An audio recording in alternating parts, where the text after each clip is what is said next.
Okay, welcome back to members of 121 Community Church in Grapevine, Texas, and our slight interruption to the study of Bonhoeffer to take a look at a film review of a very good film by Paul Schrader. Paul Schrader is the writer and the director of First Reformed. It appeared in May of 2018. And it is not a remake of Winter Light, but it is a film inspired by Ingmar Bergman. Schrader is very much inspired by Ingmar Bergman. It's inspired by Winter Light, but it is not a remake of Winter Light, and it should not be labeled as a remake of Winter Light whatsoever. Now, it is a play on film, just like Bergman does. It is a play on film, and I've labeled it a play in 3 visual prayers of agony. Okay? I'm labeling it a play on film in 3 visual prayers of agony. Schrader's very much about creating the visualization of transcendence. That's what his intention is to make visualizations of the transcendence breaking into our existence. So I call it a play in 3 visual prayers of agony. And I label it that way because this film is a symbolic representation, an existential symbolic representation of the 3 prayers in the Garden of Gethsemane. The film opens in the Garden of Gethsemane, and the final scene is in the Garden of Gethsemane. So it's about agony, the agony of the Passion. Remember, Winter Light was about the abandonment of the Passion. Bergman gave us the abandonment of the Passion. Schrader gives us the agony of the Passion. So let's take a look at this. Let's go to block 1 and begin. And it's just going to be 3 moments, 3 blocks of Act 1, Act 2, and Act 3. So here we go, Act 1, Block 1. The first visual prayer, and each act has 2 parts. The first visual prayer is word as prayer and word as prophecy. The word is prayer. We begin by first getting the interpretive moment at the end of the movie, which will define the interpretation of the movie. It's spoken by Joel Jeffers, the bishop at Abundant Life Church. He speaks it to Ernst Thaler, the pastor at First Reformed Church, and he says, "You are always in the garden. Jesus was not always in the garden, sweating blood. For you, every hour is the darkest hour." The parsonage is located on the east side of the church, just as the Garden of Gethsemane was located east of the temple in the time of Christ. The film begins and ends in the garden. Toller says he intends to keep a journal, and he calls his journal a form of prayer. So there's praying going on through the entire film because we're always referencing back to the journal. And the journal is a literary form of prayer. Jesus prayed 3 times in the Garden of Gethsemane as 3 prayers of agony. Now we get to the prayer as prophecy, or prayer as teaching. And this is the conversation between Michael Mansana and Ernst Thaler. And they're in Michael and Mary's home. Michael has just been released from prison on compassionate release because his wife is pregnant. But Mary told Tyler that her husband wants to kill the baby, wants her to get an abortion. Now, Michael is an environmental activist, and in this counseling session, he says to Tyler, "Do you know what the world will be like in 2050? Epidemics, extreme weather, bad times, multiple crises, the tipping point of our creation." Tyler answers, This is about your despair. This is about your lack of hope. Don't you know there is existence apart from this existence?" Then he says, "Real wisdom holds two contradictory truths in tension simultaneously. Those two contradictory truths are hope and despair. And then we respond to that tension with courage, and this is life itself." Now, that's pretty accurate teaching right there. So it's and to me it reminds me of neo-orthodoxy. I know this is a Reformed church, but that's pretty much neo-orthodoxy, holding two contradictory truths in tension and allow them to be in dialectical relationship. Now, in addition to this, Toller knows this all too well, because he has, we learned that he has lost his son to the war in Iraq. His marriage ended in divorce, and in the film, Toller has stomach cancer, and it is in the late stages. He's already passing blood. He's self-medicating with whiskey and Pepto-Bismol. What a combination. He's self-medicating with whiskey and Pepto-Bismol.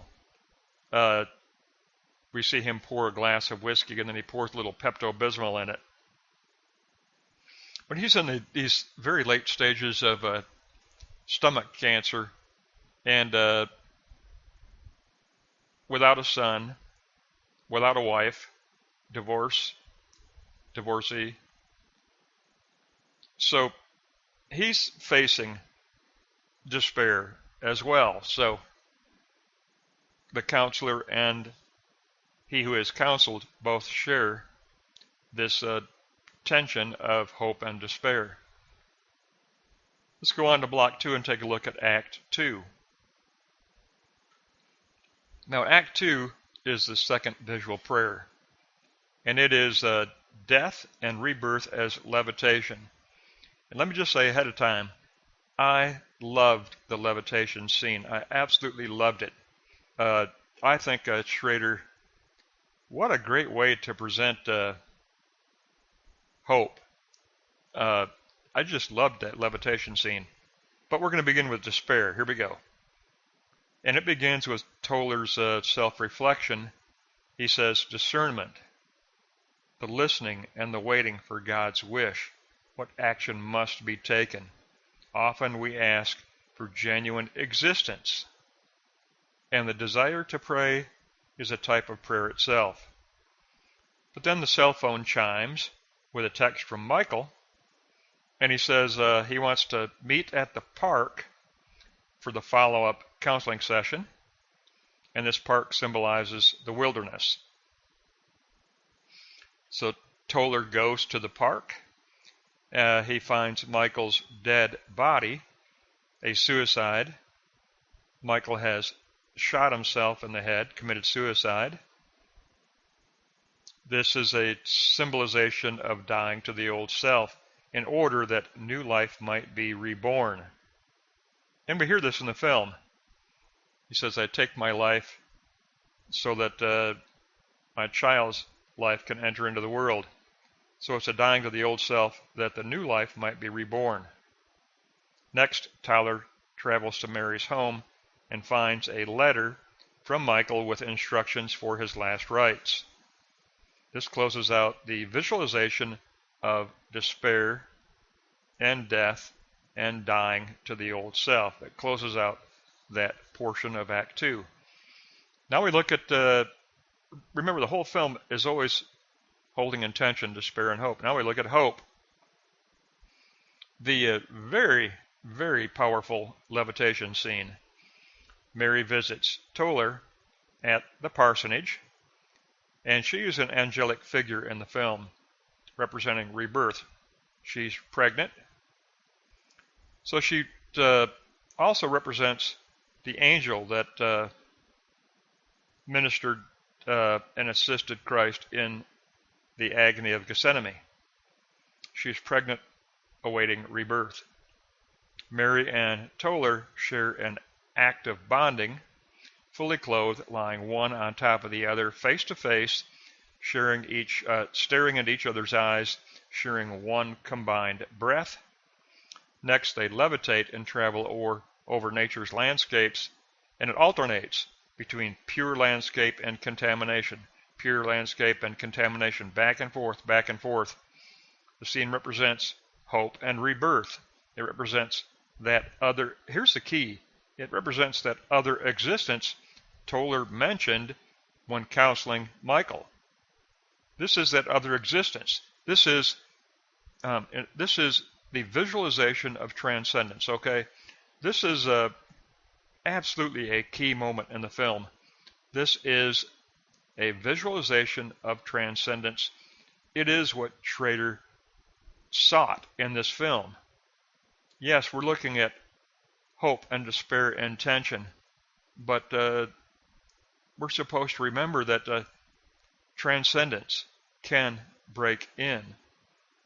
We can be encouraged by the fact that moments of transcendence can appear. And this is a visualization of transcendence. Extremely powerful scene, and it's key to the film because it introduces that, quote, other existence that Toller was teaching and counseling Michael about. Now, the most controversial thing that I found in this film, in all of the reviews, I mean, I checked out 3, 4, 5 reviews online of this film, and everyone complained of the ending. And because it just ends abruptly, and everybody says it doesn't have an ending. Now, what I want to affirm in my review here is that not only does it have an ending, but it has the only ending possible. And it has a very dramatic, very powerful ending. And in my opinion, SCHRADER did absolutely what had to be done. I mean, the film kind of just goes blank at the end, but let's go to block 3, and I'm going to get into this, and I want you to really go through this with me because, in my opinion, the final act, Act 3, the ending, is the only ending that this film can have. It's the only ending it can have. All right, the third visual prayer, the Garden of Gethsemane. The all-important ending in darkness. Remember Toller's previous teaching to Michael. He says people have throughout history been confronted by darkness. The film ends in the parsonage, which symbolizes again the Garden of Gethsemane. In this ending we are confronted by darkness. The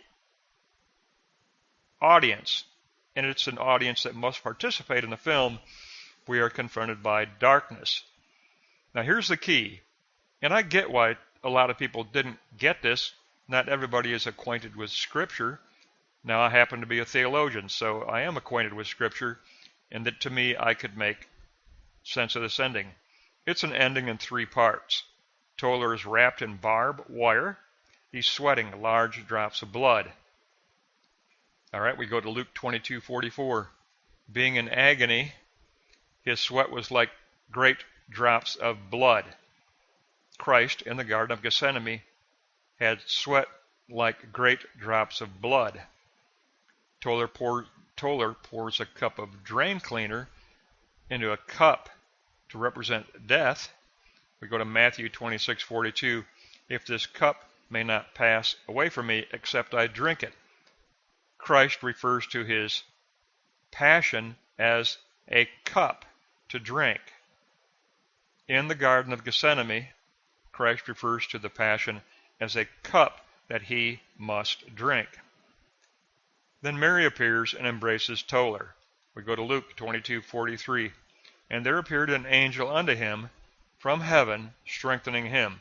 In the Garden of Gethsemane, an angel appears and strengthens Christ in the midst of the prayer of agony. And this film closes out with Mary appearing in the parsonage, embracing and kissing Toller. She is the angelic figure. And where are they? They're in the parsonage. What is the parsonage? It is the symbolic Garden of Gethsemane. So the ending can only be that. It can only end that way. It ends with sweating drops of blood, the cup of the passion, and the angel embracing Toller. This is the only ending this film can have, okay? Absolutely. It's the only ending it can have. And that's going to wrap up my review of First Reformed, a film by Paul SCHRADER. And I will add to this, I consider this film a masterpiece. I consider it to be an existential masterpiece. It's a 28 film. It's fairly recent. But I consider this to be SCHRADER's absolute film masterpiece. That's going to conclude my review of First Reformed by Paul SCHRADER. First appearing in May of 2018.